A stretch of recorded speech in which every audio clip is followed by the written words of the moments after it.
Di video ke-6 ini, sebelum meninggalkan desa Nangasake Ambalau, kami melakukan ibadah bagi masyarakat suku Dayak di desa ini.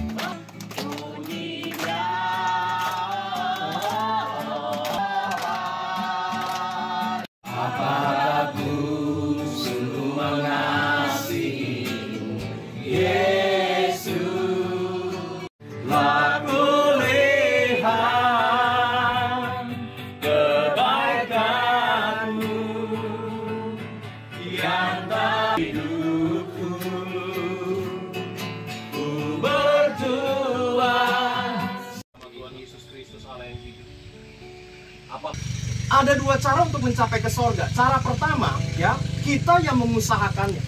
Kalau sorga sifatnya kudus, maka para pengikutnya tidak boleh ada cacat celah, salah sedikit pun. Saudara harus benar-benar hidup kudus, pikiran Anda kudus, perkataan Anda kudus, nggak boleh kepahitan, nggak boleh berbuat dosa, nggak boleh berbuat dosa sekecil apapun. Kira-kira bisa nggak manusia melakukan? Bisa nggak Bapak Ibu? Bisa nggak? Susah ya? Susah, ya? Ada yang sanggup sebulan nggak berbuat dosa? Ada? Tidak bisa. 2 minggu? 1 minggu? Hah? Hampir tiap hari kita mungkin berbuat dosa. Dosa bukan hanya kelihatan, berzina, selingkuh, bunuh orang. Kita benci sama suami sudah dosa. Suami marah sama istri sudah dosa. Ya?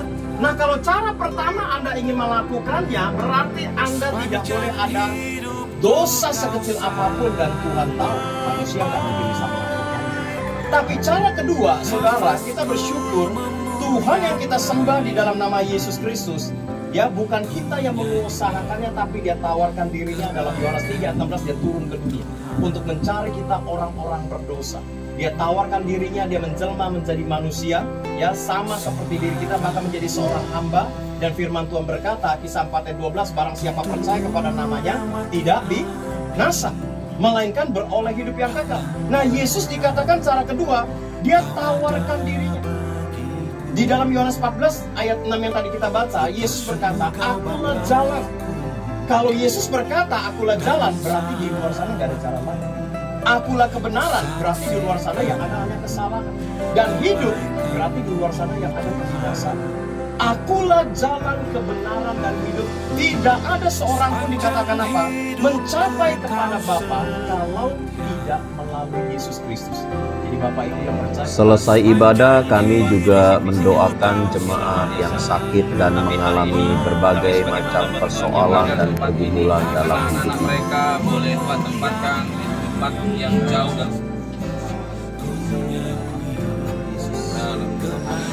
Cuaca hari ini sangat panas dan beberapa anggota tim YKATB memutuskan untuk berenang di sungai sebelum melanjutkan perjalanan.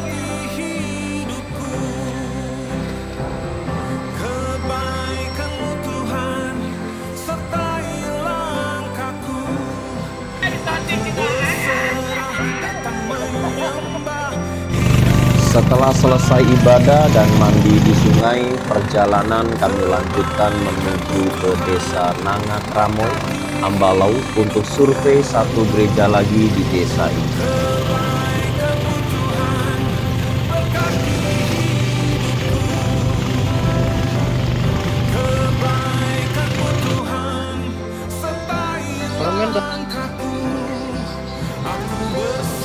Puji Tuhan, setelah 3 jam perjalanan akhirnya kami tiba di desa ini dan saya melihat banyak sekali pohon kelapa, dan saya minta izin untuk bisa membeli 20 buah kelapa untuk tim yang harganya sangat murah sekali, 50.000 untuk 20 buah. Sangat berbeda ketika kami melayani di pedalaman Papua. Saat itu juga kami sangat haus dan meminta diturunkan 20 buah kelapa, tetapi harganya sampai 600.000.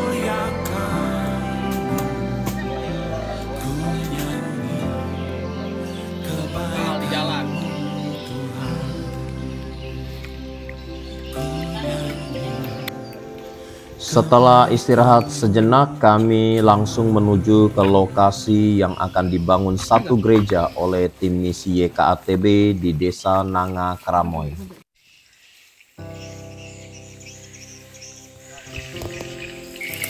Shalom Bapak Ibu, puji nama Tuhan. Akhirnya tim misi YKATB juga tiba di satu gereja GKII Nanga Kramoy di tempat ini. Dan di latar belakang saya ada satu pondasi gereja yang akan segera dibangun, ya, di mana gereja ini sudah terbentuk sekitar 6 tahun lamanya. Tapi mereka belum punya tempat ibadah dan jemaat beribadah hanya pindah-pindah saja dari satu rumah jemaat ke rumah jemaat yang lain. Sebentar kita akan berkenalan dengan koordinator penggembalaan majelis gereja di tempat ini. Silakan Pak, perkenalkan diri. Baik, terima kasih. Saya sebagai majelis gereja, perkenalkan nama saya Akau, jemaat dari Desa Nanga Kramoy. Kami sudah berdiri selama 6 tahun. Selama ini kami masih melaksanakan ibadah kami itu di tiap rumah jemaat masing-masing. Kami tentunya sangat berterima kasih kepada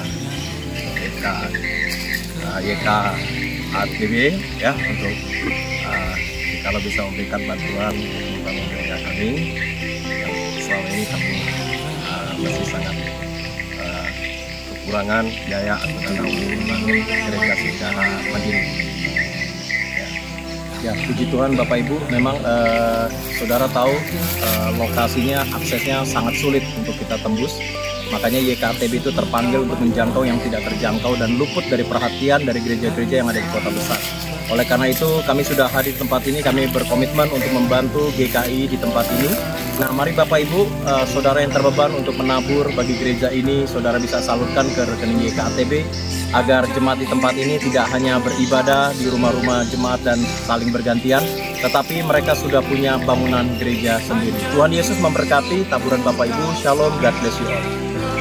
Video akan kami lanjutkan pada video ke-7, dan bagi Bapak Ibu yang rindu menabur untuk misi penginjilan dan pembangunan gereja, saudara dapat menyalurkan ke rekening YKATB.